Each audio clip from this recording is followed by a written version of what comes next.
नमस्कार माझ्या मित्रमैत्रिणींनो, solving questions with Gauri ma'am या माझ्या यूट्यूब चॅनलमध्ये तुमचं सगळ्यांचं स्वागत आहे.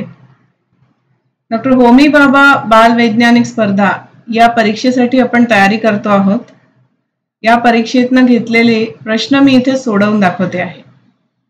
या प्रश्नांच्या चारही पर्यायाचे एक्सप्लेनेशन तुम्हाला इथे मिळतात. त्यामुळं जो काही प्रश्न विचारलेला आहे त्याच्याबद्दलची पूर्ण कन्सेप्ट ही क्लिअर होऊन जाते. याच्याशिवाय इथे मी माझा व्हॉट्सअप नंबर शेअर केला आहे. तुम्हाला जर या परीक्षेशी संदर्भात काही शंका असतील, काही एखादी कन्सेप्ट समजून घ्यायची असेल तर ऑनलाईन सेशनच्या थ्रू आपण कनेक्ट होऊन ते सोडवू शकतो. तर जशी आवश्यकता असेल तसं नक्की कॉन्टॅक्ट करा. आणि चला आजचा प्रश्न बघूया. आजचा प्रश्न आहे पहा, सहसंबंध ओळखून योग्य पर्याय निवडा. याच्यामध्ये त्यांनी दिलंय अस्वच्छ पाणी गाळणी, सूर्याकडून येणारे किरण, याचा पर्याय काय असेल. तर पर्यायांमध्ये तपांबर, स्थितांबर, आयनांबर आणि बाह्यांबर असे 4 पर्याय आहेत. या 4 गोष्टी काय आहेत हे लक्षात आहे का तुमच्या? चला आपण एकदा उजळणी करून घेऊया. ही जी आकृती आहे ती मी 5वीच्या भाग 1 जे पुस्तक आहे आपलं बालभारतीचं तिथून घेतलेली आहे. त्याचा इथे संदर्भ दिलाय मी आणि डिस्क्रिप्शन बॉक्समध्ये पण दिलेला आहे संदर्भ. तर ही आकृती काय दाखवते आपल्याला? पृथ्वीचे वातावरण दाखवते. ही पृथ्वी आहे इथे. त्याचं वातावरण जेव्हा सुरू होतं तेव्हा पहिली जी लेयर आहे ती आहे तपांबर. त्याच्यामध्ये इथे आपल्याला विमान उडताना दिसतंय, ढग आहेत आणि हे काही खेळ असतात जे ते खेळले जाताना दिसतंय, पॅराशूट दिसत आहे. त्यानंतर पहा इथे ओझोन वायूचा थर आपल्याला दिसतोय, तो आहे स्थितांबर मध्ये. ठीक आहे, म्हणजे तपांबरच्या वरती स्थितांबर आहे. स्थितांबर संपल्यानंतर इथे मध्यांबर, मध्यांबराच्या वरती आयनांबर जिथे रॉकेट उडताना दिसत आहे. आणि त्याच्याही वरती अजून आपण जेव्हा बाहेर जातो वातावरणामध्ये तिथे बाह्यांबर दिसतं, जिथे आपल्याला हे उपग्रह फिरताना दिसतात. जे आपण उपग्रह सोडतो ना, इस्रो ऐकलं असेल तुम्ही, तर इस्रो कडनं जे सोडलेले उपग्रह असतात ते या बाह्यांबर मध्ये इथे फिरत असतात. येते लक्षात? तर म्हणजे आपण हे विविध थर कुठले झाले पृथ्वीच्या वातावरणाचे? तपांबर, स्थितांबर, मध्यांबर, आयनांबर आणि बाह्यांबर. हे लक्षात ठेवा. तर इथे स्थितांबर मध्ये ओझोन वायू दिसतोय.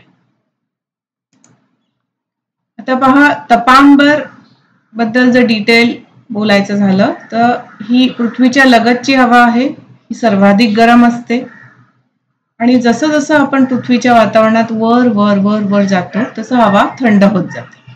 आपण नाही का डोंगरावर चढतो तर हवा विरळ होते, वरती वरती जातो तर थंड होते, बोलतो ना आपण जनरली. पण तर तेच सांगितलं आहे की आपण पृथ्वीच्या म्हणजे समुद्र सपाटीपासून जसे जसे उंचावर जातो, डोंगरावर, हिमालयामध्ये, तसं उंचावर जातो तशी हवा विरळ पण होते आणि थंड पण.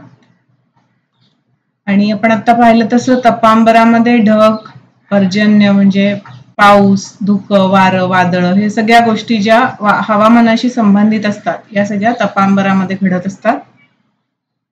आणि विमान जे उडतं ते तपांबराच्या एकदम वरच्या भागात उडतं, त्यामुळे ते हवेच्या विरळ भागात उडतं असं म्हणू शकतो. आणि विमानामध्ये यामुळे ऑक्सिजन सिलेंडरची सोय केलेली असते. जर प्रवाशांना ऑक्सिजन घ्यायला, श्वास घ्यायला त्रास होत असेल तर तो सिलेंडरच्या मार्फत त्याची मदत होते. त्यानंतर पहा स्थितांबर.